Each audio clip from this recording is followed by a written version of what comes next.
All right, 1 p.m. here, Mountain Time. Hope everybody's doing well. Thank you, Ion, for the beats. We are live on Facebook, LinkedIn, YouTube, X, Instagram. Let me just check that Instagram. That's always a different screen. Oh, what have I just done? There we go. I think sounds good on Facebook. Thank you for that, Ashley. While we are waiting for people to join us here live, just a quick little news story on the Week in Review. Wall Street Journal reports today, Friday, that Canada will remove 25% tariffs on or about half of the U.S. goods it has targeted since March for tariffs, according to people familiar with the matter. Do you know those people, the familiar with the matter people? They're going to do that as a sign of goodwill. However, we being Canadians, tariffs on U.S. steel, aluminum, automobiles, and overall, the decision affects about $21 billion of U.S. exports to Canada. The move comes the day after Prime Minister Mark Carney and President Trump spoke for the first time since the countries failed to come to a trade deal before an August 1st deadline. Canada is the lone group of seven economy that has failed to reach a tariff deal with the U.S. before Trump's deadline. So that's from the Wall Street Journal. And again, we're just waiting for people to join us live, and we'll get rolling here in a second. Mark Carney, Canadian Prime Minister, has been Prime Minister now since March 14th, 2025. What's that? 5 months.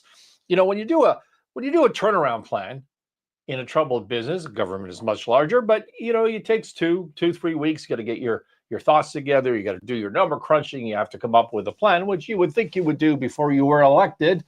But 2 to 3 months, I have no idea. As a Canadian citizen, I have zero idea what Mark Carney is doing to help this particular situation. Unemployment in Canada is 7% right now. 6.9% is a 4-year peak. GDP growth is basically zero, actual or even negative, depending on your view on that statistical information. Even the GDP projections are looking at 1% or less in growth on GDP. Who would have thought? Who would have thought that a globalist, anti-resource central banker would be wholly useless and ineffective at getting things done in a resource-backed or a resource-based economy? Crazy. It's just shocking. All right, where are we here? We've got some people joining us. Finally, let me just take Instagram. Take a look. Let's get rolling here. Welcome to a Week in Review at Sinclair Range. My name is Scott Sinclair. I'm founder and owner and president of Sinclair Range. And the mission here is to give you some insight into how our week is going and across time to give you some inner workings on deals, daily decisions, struggles, just, the adventures. The adventures of Sinclair Range. We usually break this down into segments. Lessons learned for the week, interesting file or deal of the week, struggles, my musings, Scott's musings of the week and observations. Well, let me start. Let me start by summarizing. You're going to like this, I think. Maybe not. By summarizing into 3 to 5 minutes the marketing lessons of a 4-year undergraduate business degree with a marketing major. So in 3 to 5 minutes, I'm going to distill it down to what marketing strategy is after 4 years and an honors degree in marketing. And here's what it is: 3 C's, 4 P's. That's basically it. Now, some of you will say, oh man, Scott, come on. The 3 C's, 4 P's, that's so old. That's like from the 60s, or sorry, the 70s and 80s. And you would be right. That is very old. And maybe as a result, what you should not be doing is going to you young executives, you new students, not going to your marketing job, your marketing interview, trying to get a job in the industry and talking about 3 C's and 4 P's. That probably won't work for you. You have other things that you should talk about. But if you are a business executive, if you are an investment banker, if you're trying to find a way to think about your marketing strategy, it's a great thought process. You should understand your 3 C's and 4 P's. I received a deal document this week. And it talked about the target market for this particular business. And in the target market section, all it really did was talk about the products that they're selling. We're going to sell this, we're going to sell that, the related services that go along with it. Well, that's not a target market. The person who drafted that, someone on my payroll, doesn't know what the 3 C's and 4 P's are clearly, but they're, a terrific finance person. But everybody should, if you're in the business of trying to convince external stakeholders and even yourself, internal stakeholders, your team, about your strategy, this is a good way to think about things. So let's go over it. 3 C's, 4 P's. The first C, I want you to picture in your mind a triangle. Okay, you got a triangle, and the tippy point, I didn't do a chart for you, so we're going to try to talk through this. The tippy point of the triangle, the first C, is customer. Who is your customer? Or as they say in modern language and marketing, what's the cohort? What needs are you fulfilling? What problem does that customer have that you are selling? And what are the key success factors? In other words, why would the customer choose to make a decision, choose to buy from you? Why would they make the decision to buy from you rather than solving that problem in some other way? That is your top C, your customer, segmented into demographics, age groups, geography, all that sort of stuff, and what it is in terms of a problem that they have that you're going to try to fill. Now, that's the tippy point of this triangle. The bottom right of that triangle would be another C, competitor. How is the customer need currently being within that segment that you want to target? How is that customer need currently being met by your competitors? How are the competitors positioning themselves? And when I say positioning themselves, they position themselves using the 4 P's, which I will get to shortly. So that's the top. Excuse me, the bottom right. The bottom left is company. So you got customer, competitor, company. And the company is you and your business. How are you positioned within your target market? What are your 4 P's? How are you meeting the key success factors, the needs of the customer? And it's a relative question. How are you doing it better than the competition? What actually exists as a solution for that problem today? And again, you answer that across the 4 P's, which we'll talk about in a minute. And that's it. That's the 3 C's: customer, competitor, company. And as I said, you position yourself, when we talk about positioning, on the 4 P's. What are the 4 P's? Product, price, promotion, place. Let's go through those quickly. So product, of course, this is easy to understand. It's self-explanatory. It would, of course, extend to service. Estella Sinclair. Hi. I don't know what that means. I can't read Spanish, but you have the same last name as me, which I like. So welcome on Facebook. So the product or service meets the needs of the target market. How do you meet the need of your target market better than that of your competitor? That is your price, your product, the features of it, how it's solving the particular problem that you're targeting. Product, price. Okay, that's pretty self-explanatory. Are you going to be a high price solution, a low price solution? What is your strategy with respect to price? Promotion. In other words, how are you getting the attention of your target market? That's the promotion piece of this. And the 4th P is place, which is not really a proper word for what they're talking about here. You should think maybe rather distribution, but nobody can come up with another P word, so they ended up with place. Distribution is a good way to think about it, but the idea here is, where is your target market interfacing with your brand, and where are they buying your product or service? Okay, that's what that is all about. And for example, would you be an online virtual store selling your product, through Shopify or what have you? Or are you doing it as a retail location? Or are you selling wholesale and letting other people interface directly with the customers? That's the place part of this. Product, price, promotion, which is getting attention, and place, which is your distribution strategy. And that's it. All of marketing strategy basically boils down to the 3 C's and the 4 P's. And if you're drafting a document, if you're thinking about if you want to invest in a deal, it's handy to have that architecture in your head to see if all the bases are covered. And you should not write a confidential information memorandum or a deck and say competitors, company, customer. You shouldn't really do it that way. It's too formulaic. But you need to think about that architecture and whether you've covered all those bases. And by the way, on these 3 C's and 4 P's, I might add just for interest that branding, in part, not entirely, but to me, and a lot of marketing people freak out when I say this, but it provides what branding does, it provides a shortcut for all of us to answer the question 3 C's and 4 P's for that particular brand. What does that mean? Is it a mystery to you? Anybody, Estella or Ashley, or whoever's listening to us here and providing comments, would it be a mystery to you if I said, hey, tell me what the 3 C's and 4 P's are of Apple? What is their product and service? How are they priced? How do they promote? What is their distribution strategy? You already know that, and everything Apple does is consistent within their 3 C's and 4 P's. Porsche, Walmart, doesn't matter what the brand is, if it's a very strong brand that is consistent, that we all recognize, it immediately answers intuitively for us the 3 C's and 4 P's. Think of it that way. It's a great way to consider marketing strategy, particularly if you're trying to do a pitch or write a document for third parties to understand what the hell your business is about. So we have a Canadian client at Sinclair Range, a client that is in Canada. Let's call them client. That client has a customer. The customer is in the United States. Let's call the customer.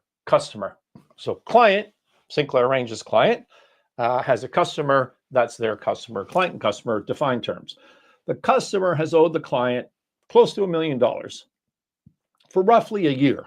I may have mentioned this before in a prior episode of the Week in Review for Sinclair Range, but that's a lot of money. $1 million is a lot of money for this small business. That's a big deal. And so they've got this $1 million, they can't collect, and it's going to drive them into insolvency. We will be doing a restructuring for this business sooner rather than later, I believe. If they had the $1 million, they may not be insolvent, which is a test. When you file for restructuring, to restructure your debts and come out the other side cleaner, you do a self-admission that you are insolvent. Why is the customer not paying the client? Are they broke? Do they not have the money? No. They're a multi-billion-dollar company, super profitable.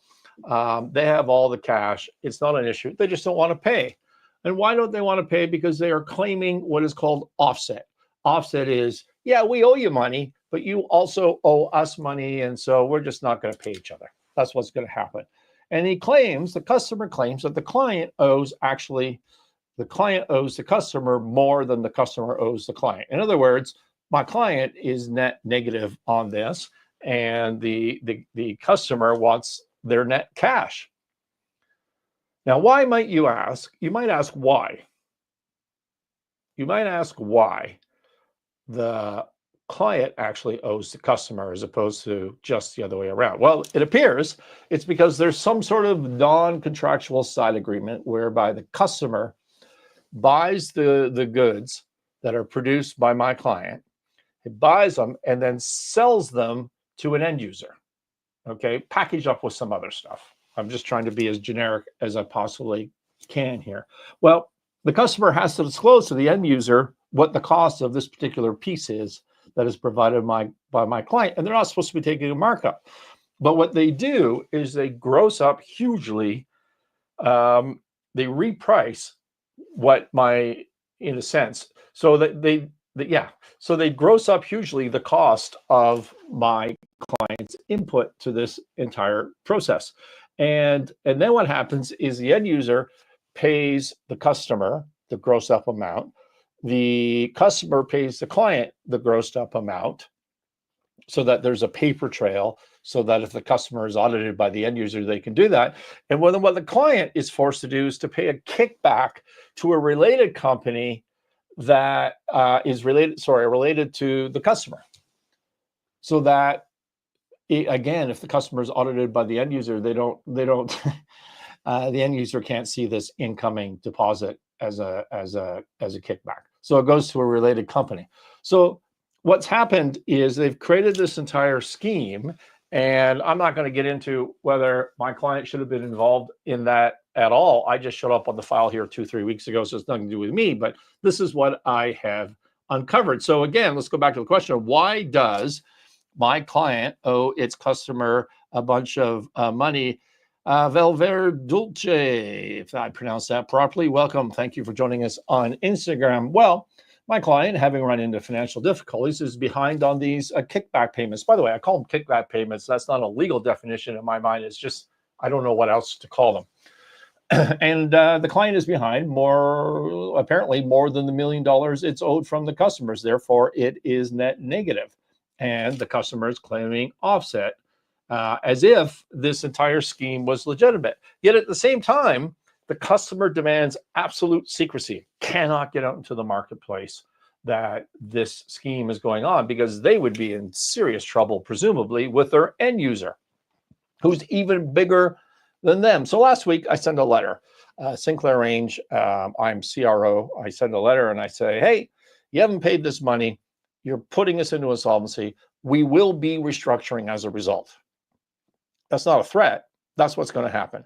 And because of that, like in all restructurings, all of this will become public information. It is a public process. I'm not saying we're going to issue a press release. I'm just saying that it's a public process. That's what a restructuring is. And you don't want this to be out. And I don't think you have a claim anyways. And it's better that we just come to a resolution right now. You pay us right away, or let's talk about it. Let's come to some settlement agreement, and we will work to get this put away before we go into the restructuring process, which again is public. So it literally said in my letter, hey, this is your last chance to do this privately. By the way, I should have mentioned, my client does no more work for this customer. They haven't had a PO in over a year. There doesn't seem to be any expectation that they'll ever do business together again. So like, we're not trying to pussyfoot around here. We're trying to get the job done and collect some money and do the right thing. So this week, this is a week in review at Sinclair Range. This week, the customer replied with a letter. Within my timeline, I had put a demand, and they said, client, you owe us more than we owe you, and remit the balance by the end of the month or else. So here's my understanding. That's the offset part. So here's my understanding of the law. The right to offset in the jurisdiction this customer is in, really in any jurisdiction, only applies to legally legitimate claims. Remember, everybody, no one at Sinclair Range is a lawyer, okay? So don't take legal advice. But it seems logical to me, and based on my research, that maybe you can offset, but the offsetting claim would have to be legitimate in some sense. And it makes sense, for example, that you just can't make up stuff. Okay, I owe you $1 million, but I just made up that you owe me 1.1 million, and therefore really you owe me 100 grand. That doesn't work. And I don't see how a kickback scheme is a legitimate claim. In other words, could the customer go and get a judgment against my client for this liability? I don't think so, because it's basically a fraud. I don't know if that's the right word. I'm not trying to accuse anybody of anything, but I don't like, there's no legitimate service. It's just tricky accounting intended to suck money out of the end user. So they can't, I don't think they can offset at all, and they owe us $1 million. But let's assume for a minute that I'm wrong. Let's assume they could go prove that this is a real liability. Well, what then? Well, then we'd be in this restructuring process, and their claimed collection on these kickbacks is what? If it's legitimate, it's an unsecured creditor. And if it's an unsecured creditor, this customer is going to have to make a choice. They're going to have to, the client's going to file for a restructuring. And at some point, all creditors need to file a claim. Hey, this estate, this bankrupt company owes us X amount of money. So this customer will have to file a claim with the trustee, and the trustee has to make a decision. Is that claim real? Or do I just disallow it and call it zero because it's all BS? And of course, I would be encouraging the trustee strongly that this is just a scheme and he should not accept that claim. And I would expect that the trustee would take that advice pretty seriously. But even if they did take it seriously and they disallowed the claim, well, then the customer would have a right, of course, to challenge that in court and say, no, trustee, you're not being fair to us. We're actually owed this money. But to do that, they would have to prove the legitimacy of the claim, which means this entire scheme becomes public. So that's one choice, is to file a claim. The other choice is, which doesn't have a happy ending for them, and the other choice is to not file a claim. And if they don't file a claim, there is no liability. And therefore, there's nothing to offset. And even if that's all wrong, what if they file a claim, the trustee accepts it, they win in court, and it's a legitimate claim? Well, then it gets restructured with every other unsecured creditor down to, let's say, I don't want to prejudge this, but let's say 10 cents on the dollar. So now they're, if it's 1.1, I'm just making up numbers, but if they owe us $1 million and they say, no, you owe us 1.1, well, their 1.1 becomes, what's that? $110,000. Okay, so the offset goes either to zero or to very, very little. There is no scenario where they win on this, in my mind. That's my understanding of the law. I know a bunch of lawyers in this space listen to me, listen to this show. So let me know what you think in the comments. I'd be curious. Anyways, I have to draft a letter now on the weekend and send it back and try to point this all out and say, look at it. Once again, by the way, they said, well, you're threatening us to take this public, which is a violation of your confidentiality agreement. No, it's exactly the opposite. I'm telling you, it will become public no matter what we do. And I'm offering to settle this privately right now. So I don't know. We will see. But here's the interesting thing, though. This is just this commercial dispute, which is having real impacts on people's lives and jobs. And what about the bigger picture? That's interesting. What about the bigger? Apparently, this customer demands this type of arrangement throughout their entire industry, with their whole supply chain. And because they're so big, suppliers go along with it. It's not just this one client.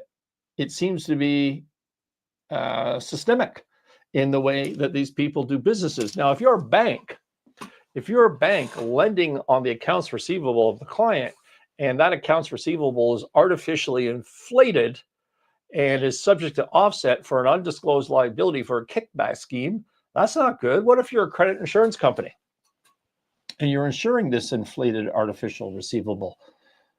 And then the company's paying premiums on the insured, on the artificially, the whole thing is just a mess. This is what a mess this thing is. Anyways, so that was interesting for the week.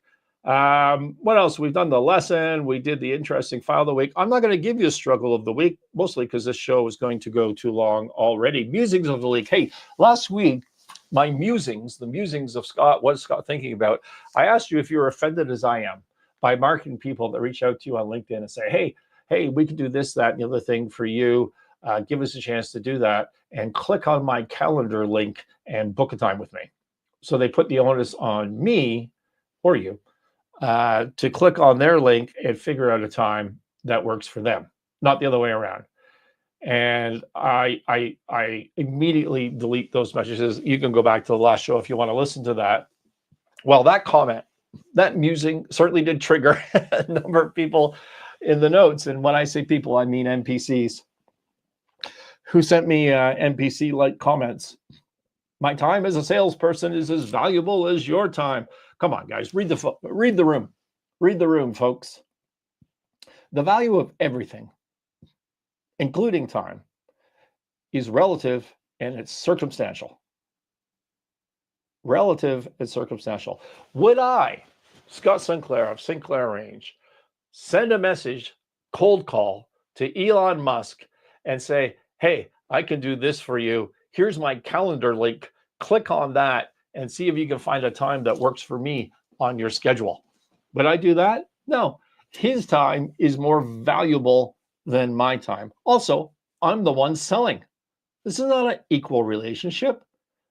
All I'm doing as a salesperson is adding friction to the process.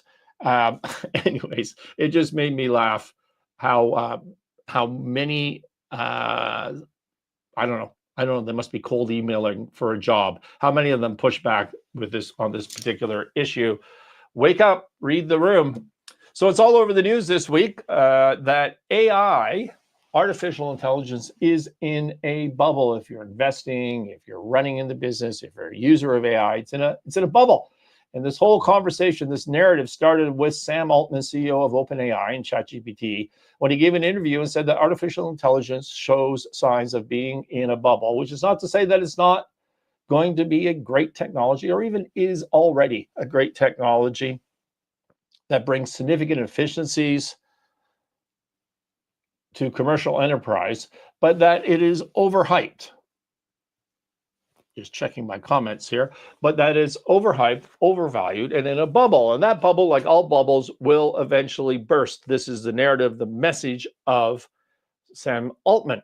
And out of the bursted bubble, out of those ashes will, of course, come victors, strong companies that are the winners out of this whole chaos. And he compared this AI bubble to the late 90s, early 2000s, and the tech bubble.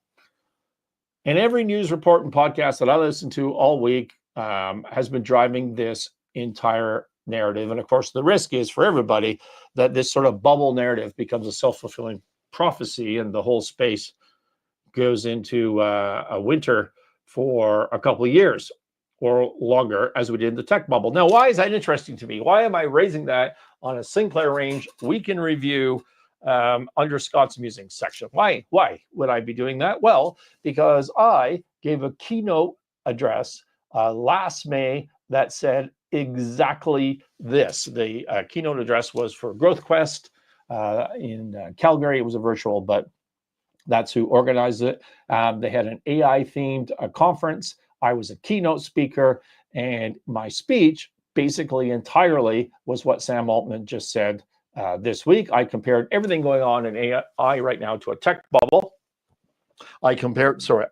Everything going on in AI right now to the late 90s, 2000 tech bubble. I gave all sorts of fun stories because I'm old enough to have been involved and observant of everything going on then. And to the Canadian cannabis bubble, it's all the same thing.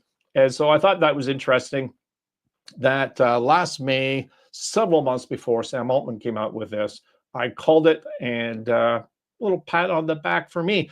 Hey, just to sign off here, we had our first, oh wow, we're long this week. Our first, the Inner Circle Deals in Capital this week. Last week. Yeah, last week, not this week.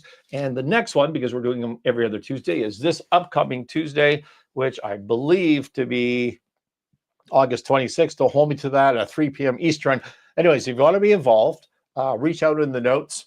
And what is this Inner Circle, you might ask? It's a free, private, live community for founders, executives, advisors to come together every 2 weeks on Zoom to pitch deals, share challenges, get feedback, sharpen strategies. It's about community. It's about education. It's about deal review, business problems, solving those, and deal pitching. It's a closed list. You have to be admitted into this. And again, so if you're an entrepreneur or founder, if you want to be an entrepreneur or a founder, loan brokers, investment bankers showed up last week, restructuring professionals, insolvency trustee, private equity people. That was last week's crowd. We had about 30. That was our inaugural event. I was really, really pleased with that. So please come join us. Reach out in the notes. There's an application process, but I try to make it pretty simple. Bring your deal. Bring your questions. Connect with others that are serious about capital connections and deals. Reach out in the notes, as I said. That's it. Thank you for listening. Thanks for all the kind words for those that have been reaching out and engaging on this live stream. And reach out to Sinclair Range if you're a company going through transition. We can help you navigate high growth, navigate financial distress, or just doing deals. Thank you for listening. Let me see if I've missed any comments here that I need to refer to. No, I don't think so. We'll wrap it up. We'll talk to you next week. Have a great weekend, everybody.